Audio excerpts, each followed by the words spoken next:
چھوٹے نواب اپنی والدہ پر شرمناک الزام کے دفاع کے لیے آگے آ گئے۔ بالی ووڈ کے مشہور فلم سٹار سیف علی خان کی والدہ پر بھارتی فلم سنسر بورڈ کے نئے سربراہ نے بےہودہ اور قابل اعتراض زبان سے بھرپور فلموں کی منظوری دینے کا الزام لگا دیا ہے، جس کے بعد سیف علی خان اپنی والدہ کے دفاع کے لیے میدان میں آ گئے ہیں۔ Central board of film certification کے نئے سربراہ پہلاج نہالانی کا کہنا ہے کہ بورڈ کی سابقہ سربراہ شرمیلا ٹیگور نے متعدد ایسی فلموں کی منظوری دی کہ جن میں استعمال ہونے والی زبان نہایت شرمناک تھی۔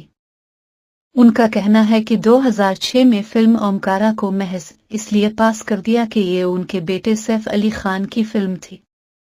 پہلاج کا کہنا ہے کہ اس فلم کی منظوری شرمیلا ٹیگور کے دباؤ کے تحت دی گئی اور اس کے بعد گینگز آف واسی پور سمیت کئی اور ایسی ہی فلموں کو پاس کر دیا گیا۔ سیف علی خان نے اپنی والدہ کے دفاع میں بیان دیتے ہوئے